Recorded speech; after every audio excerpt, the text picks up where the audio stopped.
I'm back. I hope you guys are still with me. So now, let me see if I can share my screen. Wow, it's still not letting me. Okay, let's do that.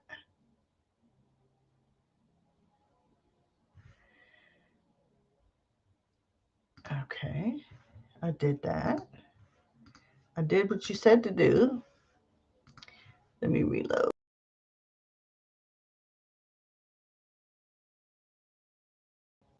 Now let's see if that will do it. It's so frustrating. Okay, let's update and relaunch. I'll be back.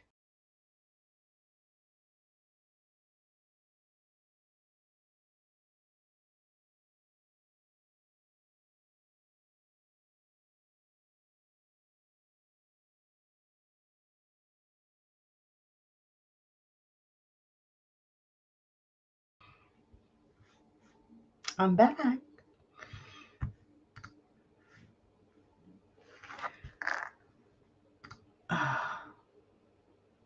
We go again. Oh my goodness. Chrome. It's all Chrome's fault.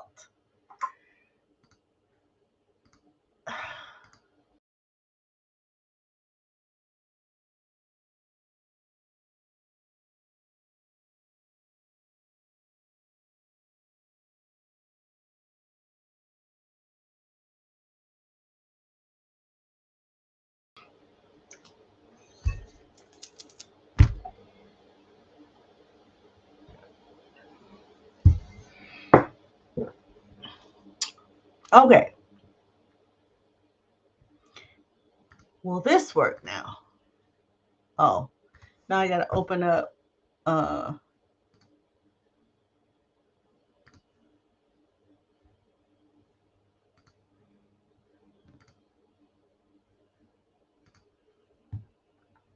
put that over there.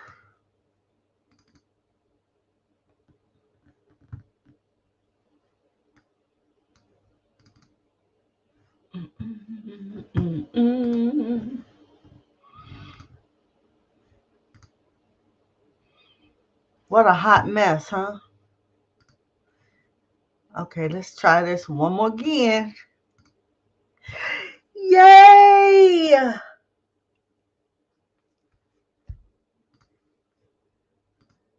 Okay, can you see what I'm sharing with you now? Please tell me yes.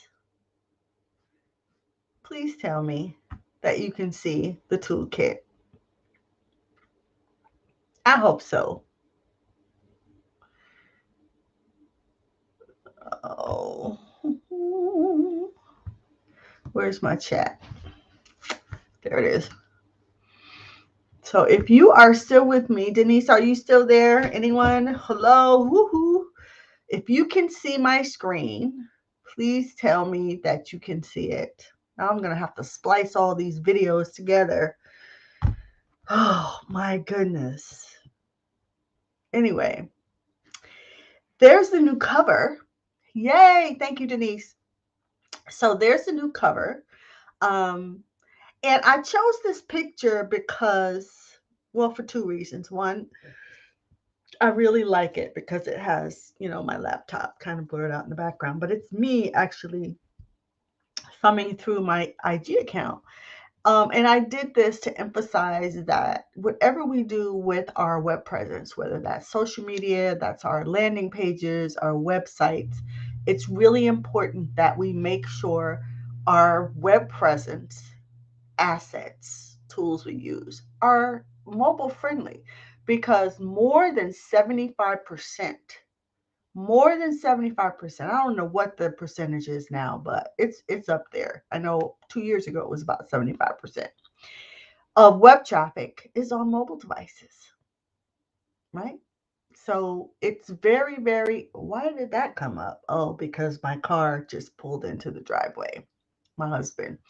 Um, anyway, a squirrel. Anyway, it's important. And so I want to always emphasize that it's important that your web presence is optimized for mobile. And so that's why I chose this picture. But let's get into it. This toolkit is going to help you build a website that gets automated results, right? It's all about automation. And if things are set up properly at the start, when you implement any sort of automated item into your web presence, whether that's setting up posts to post automatically on social media, which is a whole nother class in itself, or it's um, when someone visits your website and fills out a form or signs up for one of your freebies, all that should be automated. When your web presence, your website, your landing pages are set up to facilitate that from the beginning, it makes it much easier. So there's less time for you to be spending on answering people's questions manually. In the beginning, that might be okay, right? So, when you're just starting out, but as you start to grow and you start getting more leads or inquiries about your services, you want some of that stuff to be automated. And so planning all of that out beforehand and getting it set up beforehand is what this toolkit is all about. And it's for business owners that need a roadmap for creating a winning web presence.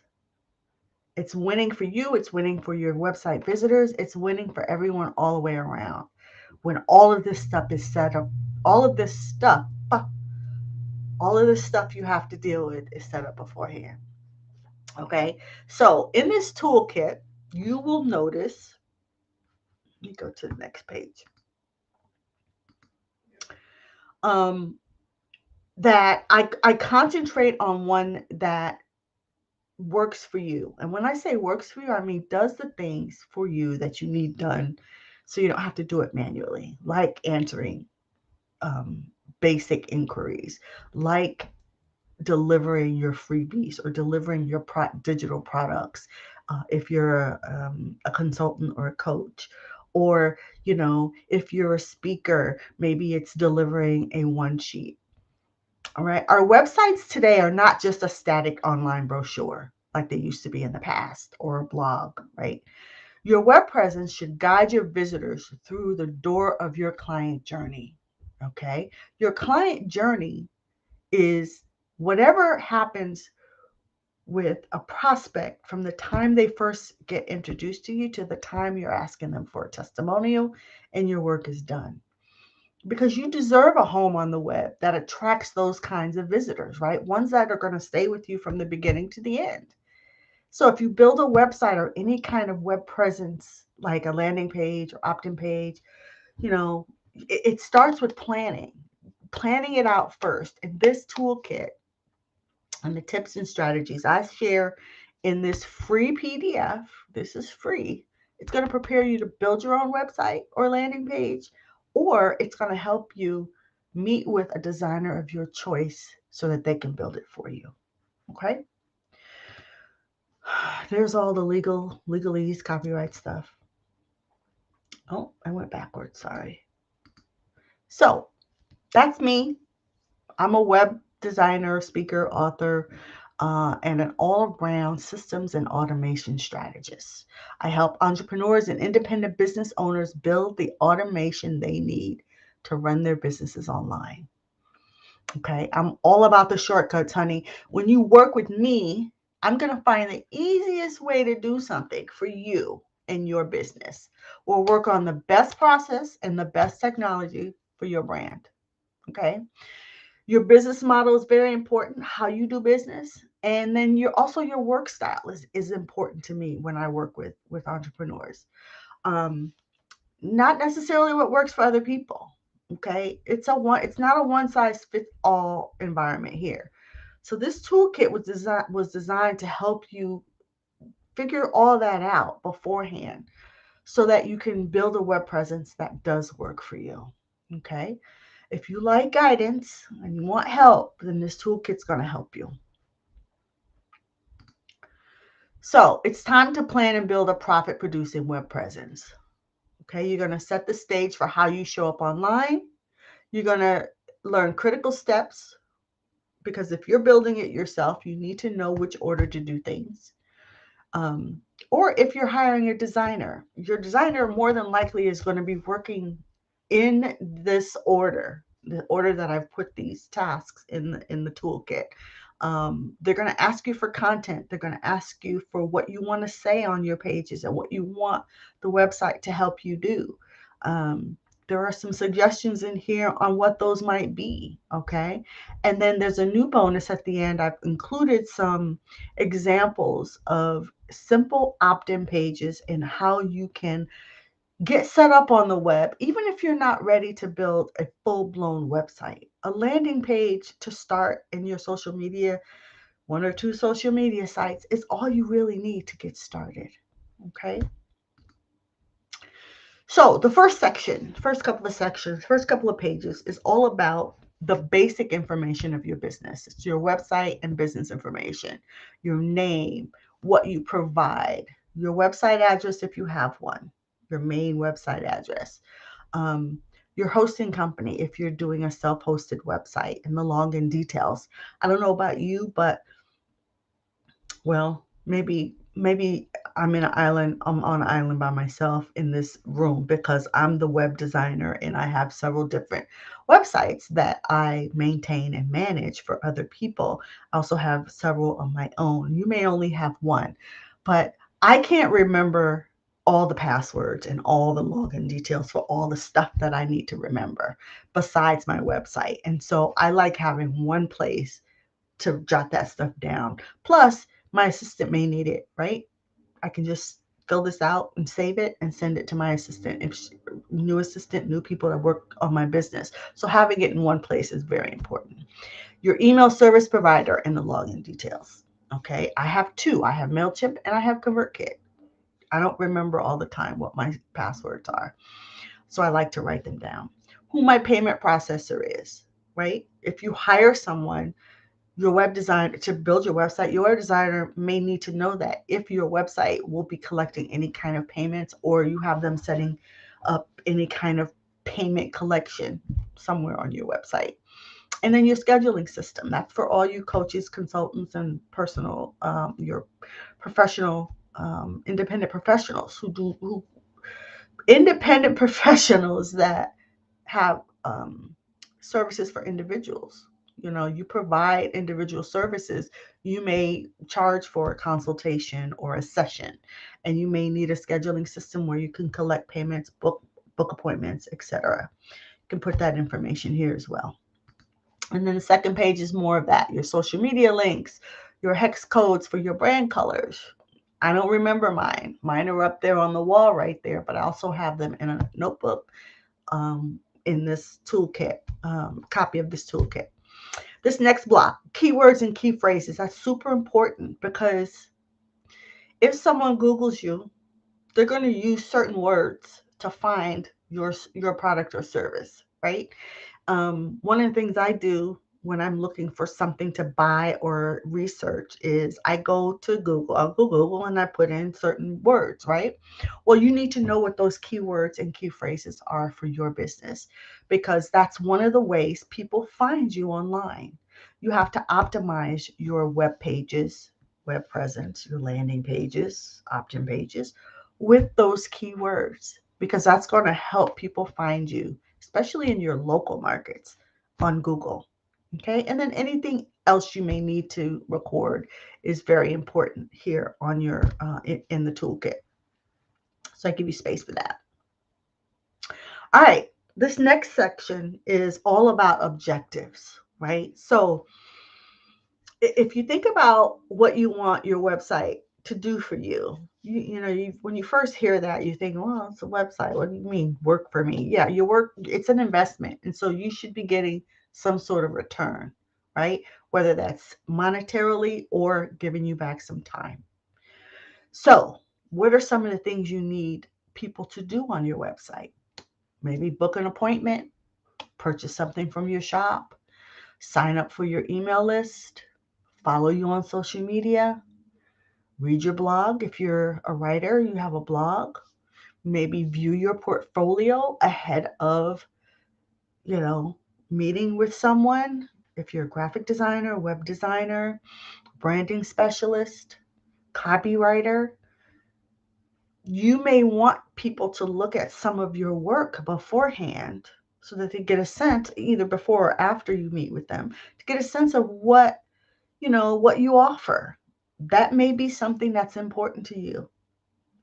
Okay, so write down some of the objectives, some of the things that you want people to take action on your website, your main goals, and then some sub goals.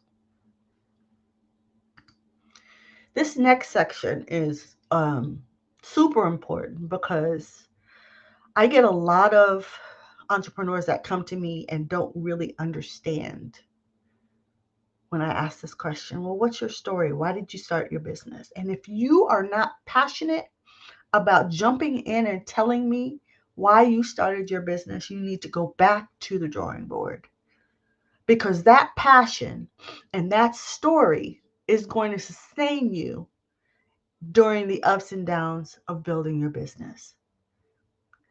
And you might say, Wendy, you're a web designer, you're an automation specialist. Why are you talking to me about my brand story?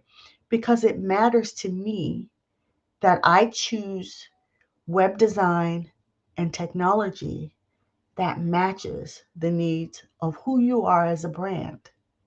I need to know that story, just like your clients and prospects need to know that story. That's what's going to have them choose you over someone else. And so I created these 8 questions for you to answer ahead of you creating your brand story if you don't already know it. Why did you start, or why are you starting your business? What are the core lifestyle and work values you want to live by? That's important because those are things that you do not or should not compromise on. And they've got to be at the forefront, part of who you are as a business. There are several other questions here, but on the next page, I give you some room to answer those questions. If not for yourself, for your brand story. And here's even more room. Okay? Um, I even give you a copy of my story. This is my brand. This is part of my brand story. It's not all of it. I have different versions of it. And so read my story and model your story after mine after you've gone through those 8 questions and wrote out, why you started your business and why you want to grow your business. This next section is about your client. Um, for years, I've been in the online space, and I've always heard that it's very important to have your client avatar. You got to know who you're selling to, blah, blah, blah, blah, blah. And it's like a broken record, right? Well, I like to think of it as your ideal client story. Stories are much more fun, in my opinion, because they help you see your client in their world, right? And even if you don't have a history of having clients, you've worked with people for free, or you've worked with people, or you have an idea of someone you would like to work with. That's a perfect client. Make up a story about that person. Okay, I'll give you some tips here on how to create that story. And then I also give you a template that you can just fill in the blanks to get your creative juices going. All right. And then here's another section. You might have more than one client story. So write a couple of them and use them to inspire you to create your products and services. All right. And then after you've created your brand story, after you have identified, I'm getting tongue tied this morning. After you have identified your ideal client stories, if there's more than one, what is your overall promise to your client? From a place of passion, come up with your promise statement. Okay? And that's what should really appear at the beginning of your website. Your homepage.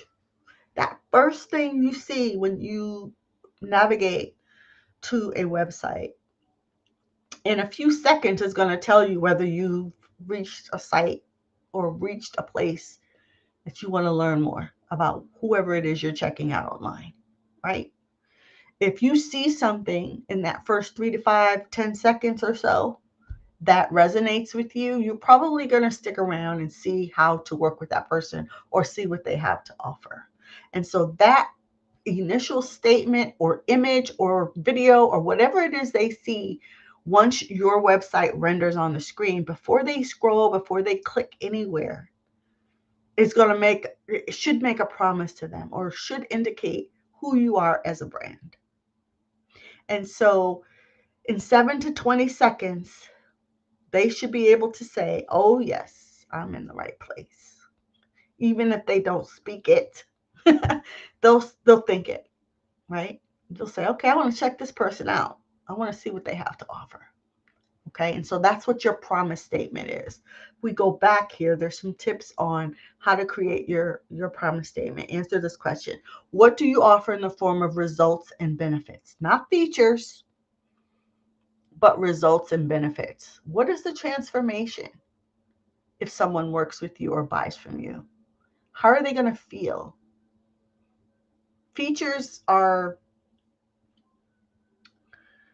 things that help them get to that transformation, like materials, books, classes, videos, calls. Okay, if you sell a product, it's your features of the product are, it's lightweight, it's beautiful, it's easy to wash, it's easy to wear, it's easy to pack. It goes with your shoes. The shoes are easy to walk in. The earrings go with whatever the case may be. Those are features of a product. Okay, features of a digital product or something, some sort of service, are how that person gets to the transformation. The results and benefits are what happens after they've gone through the process of consuming those features or experiencing those features. They're going to feel better. They're going to look better. They're going to earn more money. They're going to feel more confident. Those are results and benefits. And so make sure your promise statement somehow talks about those those results and benefits and what that transformation looks like. So that's what goes on the homepage. And then I go on to share with you a few of my favorite homepages. This is Rachel Rogers' homepage for her Hello 7 brand. And her promise statement, or her statement, is we should all be millionaires. That's her focus. She wants people to earn a lot of money. And then she says, very simply, let us show you how to make 7 figures. And she shows a picture of the types of people that she works with. She works with women mainly. I think it's all women, right? And they are women that are from all walks of life, young, old, all different skin tones, backgrounds, everything, right? So that's her message. That's what you see when you land on her landing page. This next one is one of the people I follow, Maya Elias. She's a coach, branding expert. She started out as a graphic designer years ago, and now she teaches women how to master their message and package up their expertise into a premium offer. Okay. So her statement is master their message and package their expertise into a premium offer. That's her promise to you. She's going to help you learn how to speak about your business and package up your knowledge and your expertise so that you can sell it into a premium offer, which means high ticket, high end, right? And last but not least is Amy Porterfield. She is a long time favorite of mine. And her promise is that she teaches business owners um, how to be profitable online so that they can build an engaged email list, create online training courses, and just use online marketing in general to build their business. Okay. And she makes it easy because her stuff is step by step. That's why I followed her for years. Um, she's amazing. Check out her website and her podcast, Online Marketing Made Easy. She's done it for years now, and she's got over, I think, over 400 episodes, or she's nearing 400 or something like that. And I love her style. But when you land on her site, before you scroll or click, you know what she's about. Okay. And determining that ahead of time helps you create all the other information on your website that you need more easily. Okay. So your about page is the next page we're going to talk about. Um, and I want you to throw out the idea that your about page is just your a recycled version of your resume, because it really, even though your about page talks about you, it's really not about you. It's about how your persona and your expertise can help someone reading it. Okay. And don't even question if you need one. You absolutely need one, because people need to read about who you are at some point. It's not always the first thing they do, but some people do check you out first on that about page. So it should be about you, but it's about you as it relates to them. How it relates to your ideal client. And remember, we talked about ideal client story a minute ago, and knowing the story, the backstory about your ideal clients helps you connect to them based on your brand story, right? So part of my brand story is that when I first started my entrepreneurial business, I wanted to compete with some of the more established wedding planners in the Phoenix, Scottsdale, Arizona area. But I didn't have $5,000 or $10,000 to pay someone to build a website for me. And I knew my way around a computer. So I decided to teach myself how to do it. And I did it. Okay. Um, and so I spent many long nights and weekends figuring it out. And I learned how to build a website on my own. So many people come to me because they want to learn how to do it themselves as well. I also have people come to me that don't want to do it, and they know that they can't, and they don't want to even learn. And so they hire me to do it. But I also teach people how to do it on their own. And one of the ways I teach people to do that is by planning it out. That's why I created this toolkit. And all of that I just said is part of my brand story. It's part of what connects me to people. Okay. Um, Denise says, "Do you have to change your company's name when you rebrand?" No, you don't. You don't have to change.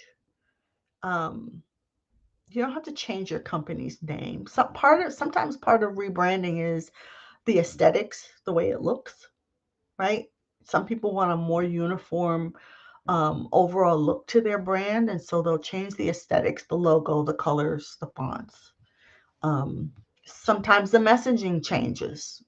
Um, my messaging has changed over the years. Um, because again, my first business was a wedding planning business, and then I decided I didn't want to give up my weekend, so I turned into a coach for wedding planners, and then I started coaching other types of wedding professionals, photographers, wedding planners, florists, on um, how to format their business so it works for them online. Everything that had to do with the online space, the internet, I helped people set up their businesses in that way. And so I've now transformed into more of a person who helps people with their automation and their web presence so that they use the right tools for them and their business and their clients. So over the years, my focus has changed. But my name hasn't changed until recently. I've decided to change my name for several reasons, and I'll tell you more about that at the end. But no, it doesn't. You don't need to change your name when you rebrand. Sometimes you do, sometimes you don't. Depends on what you're changing. Okay, hope that answers your question. So yeah, the about page is very, very, very important. There are 4 must-haves. You can read those yourself when you download the toolkit. Um, oops. I went too fast. Let's go back. Products and services. The products and service area, depending on what you sell, is important as well. Um, but I wouldn't emphasize, I'm not going to emphasize it too much here because it's just a vehicle to get your transformation to someone if you're a coach or consultant. And your products and services page, if you sell products, obviously, you need to be very mindful of how you describe your products and how you showcase them on your website. People really love it when business owners categorize their products, right? So if I go to a website and I'm looking and they sell all kinds of, they sell all kinds of, um, clothing, from tops to bottoms to jeans to shorts to shoes to accessories. But all I'm looking for is a bathing suit. I want to be able to click a category and just look at the bathing suits. I don't want to scroll through pages and pages and pages and pages of, um, you know, different types of clothing until I get to the bathing suit. So it's very, very important when you sell products to categorize your products, whether you use Shopify, WooCommerce if you have a self-hosted WordPress site, or whatever shopping cart you use. Make sure you spend some time categorizing what your products are and how you're going to group them. Okay. Um, if you're selling services, usually you only sell certain services. Like I sell several services. I sell web design services. I sell email service provider setup services, CRM services, different types of, and those are all the different types of automation services. So I usually categorize my stuff between web design and automation services. And under automation services are those other software setups, CRMs like Dubsado, Honeybook. If it's an email service provider, it may be ConvertKit, it may be MailChimp, it may be ActiveCampaign, whatever the case may be. So be sure you categorize your products and services well on your website or your landing pages, wherever you do business online. Okay. All right. So this part I put in here, especially for coaches and consultants and independent service professionals. Usually you have a high level, mid level, low level, and then a value added freebie, right, for your business. But I like to tell people to start with your high level product. Okay. Because all the other products below a high level product are going to come from the high level, right? So my high level product is a VIP day. That's what one of my new services I'm offering. And so underneath the VIP day, there are web design services, there are automation services, and there are strategy sessions, right? That cost less than the VIP day. Um, but if you just start with one high level product, it could be a workshop, it could be an event, it could be a challenge, it could be a paid challenge, it could be a coaching program, it could be any kind of what you would consider a high level for where you are right now. High level for a brand new coach might just be a 3-month coaching package where you have 2 calls a month for 3 months. That's 6 calls, right? And that's, I don't know, $1,500. I'm just throwing a number out there. But there may be small things that you would do over that 3 months that could get that person ready for that service. That person may not be ready to spend $1,500, or even if they had the money, they may not be ready for a commitment of a 3-month program. And so there may be little things that you do during that 3-month program that you could pull out and create a mid-level, low-level, or value-added freebie. It's all about the client journey. How do you get that person ready to buy your high level product. And so starting with your high level product is super, super important. And then again, your mid level, low level, and freebies can fall out from there. So this is a great place to just jot out some of that. Testimonials are very, very important. So I've included just some templates on how you can model this and send to people you've worked with to get testimonials. It's something that I include in my, I have Dubsado set up for my business so that canned emails go out to all my clients at certain milestones throughout the process of us working together. And one of those emails is an email that goes out maybe 2 or 3 weeks before our time together is going to be up, asking them for a testimonial. It's an automated email that goes out to them based on a time frame that I set up when I set them up in my system. So I don't have to think about it. It goes out to them, and if they haven't responded to that email by a certain date, like maybe 2 or 3 weeks after that, another email doesn't go out, but I get a note in my calendar to follow up with them, whichever way I think is appropriate for that particular client. Usually at that point, I'm intimately familiar with the client, and sometimes I can text them, sometimes I can call them, sometimes I need to send another email. But at that point, I just get a tickler reminder in my calendar to say, okay, they didn't fill out my testimonial, so let me follow up with them, because it's easier to get a testimonial before you end the relationship than it is after, because it's an afterthought.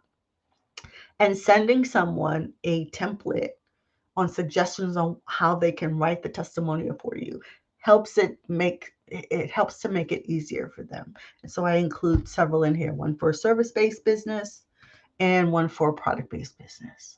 Okay. Those are super important for your website, because people who are checking you out are going to want to see who you've worked with and how those people feel about you. So gathering testimonials is super important. And then your contact page is your contact page. It's how people need to contact you to work with you, right? Some people don't even have a contact page other than just showing their email address and phone number and suggestions on how to reach out to them.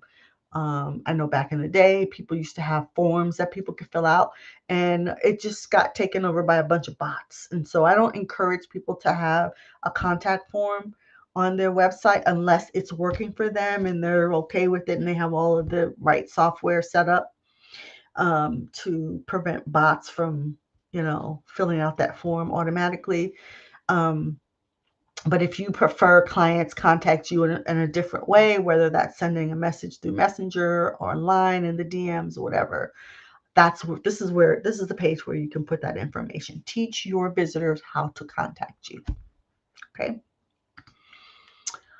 And then the next couple of sections in this toolkit are really going to help you start to sketch out what you want your website to look like. Okay.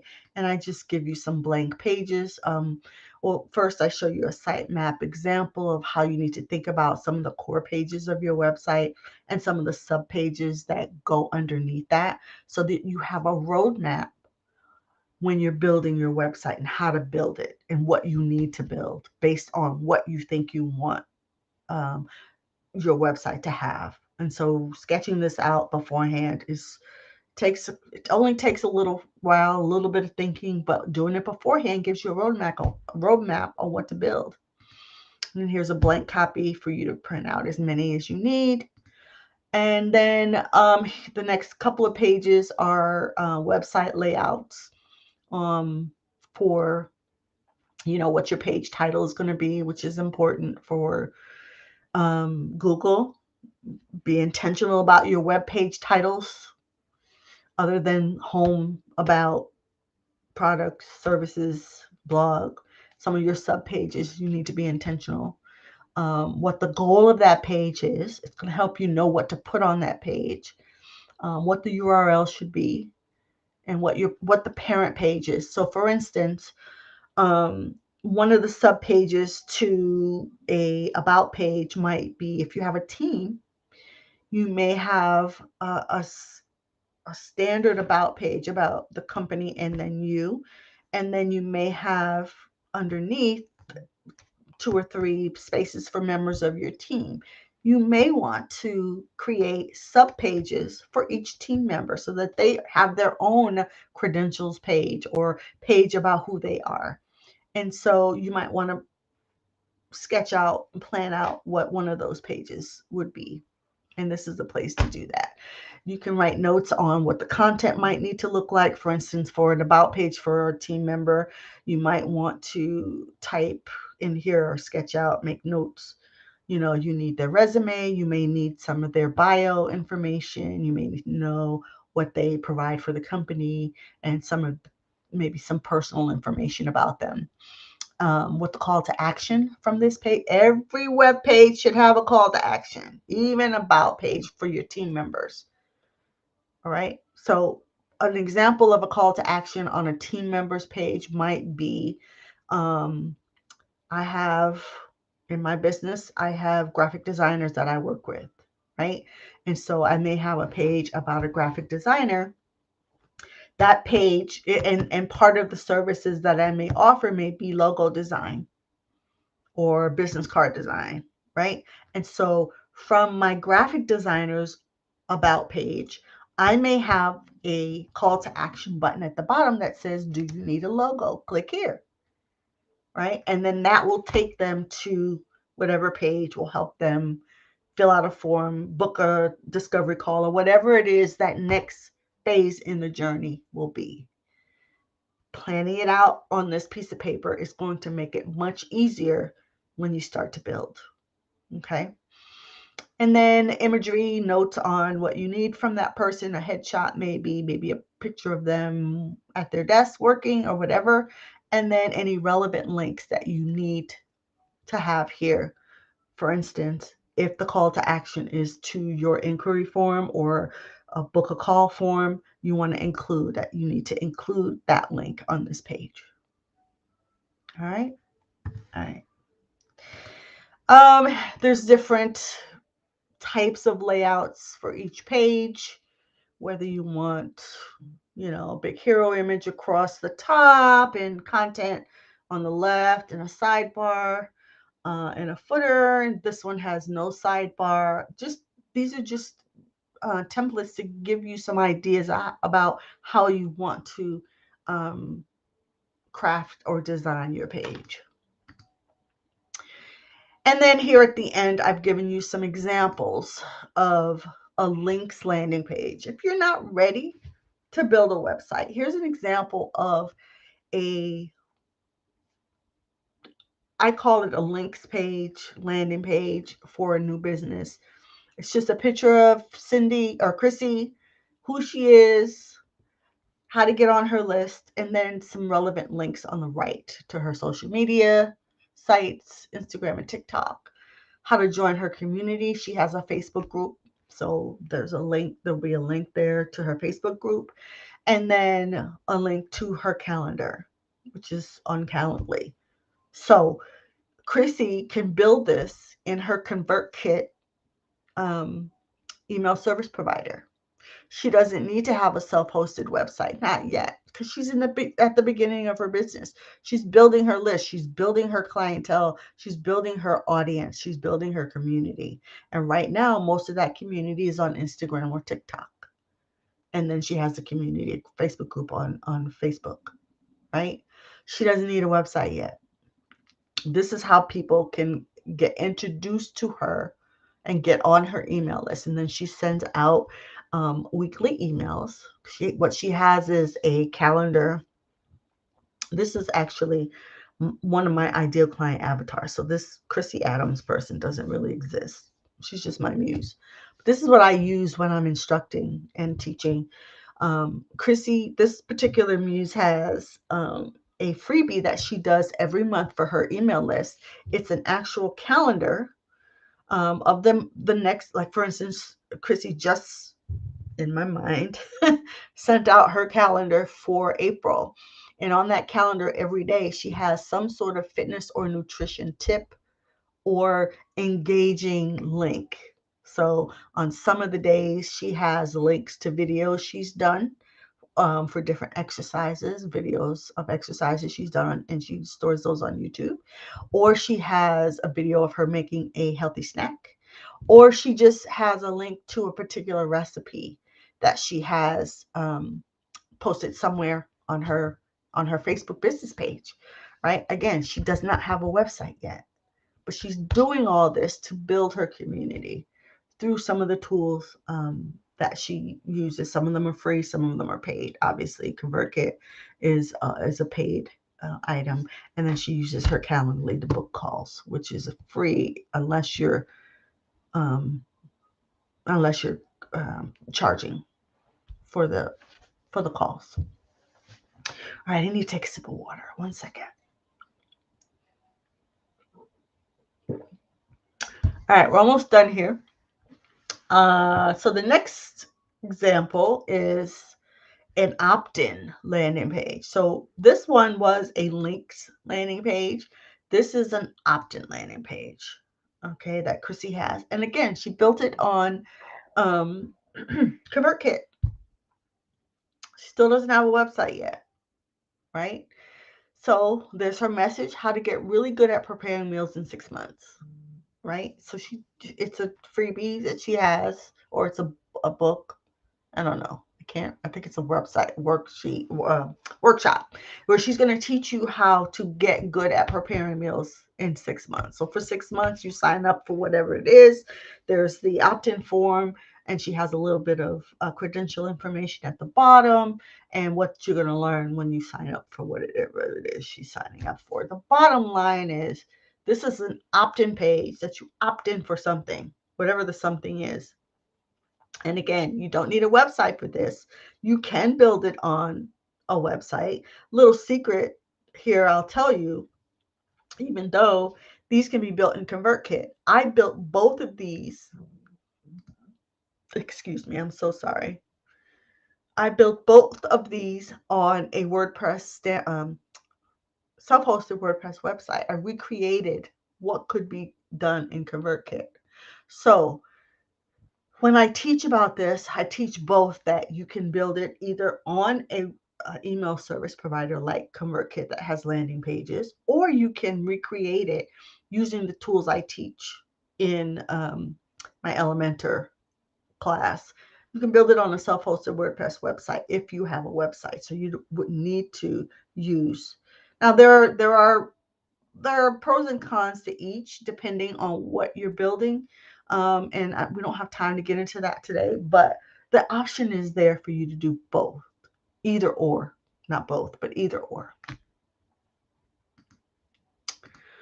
Okay, and then here are some examples of how you could display your products or services on your website. I just included these. I'll be adding more to this toolkit, so but I didn't want to hold it out too much longer to implement it and show you guys what I was working on. But this is just an example of how you can build a product or service page on your website and show snippets. The stars represent pictures. So you can change those out for pictures of your products or services. And the layout is very easy on a self-hosted WordPress website, or if you use Wix or whatever service you use to build your website.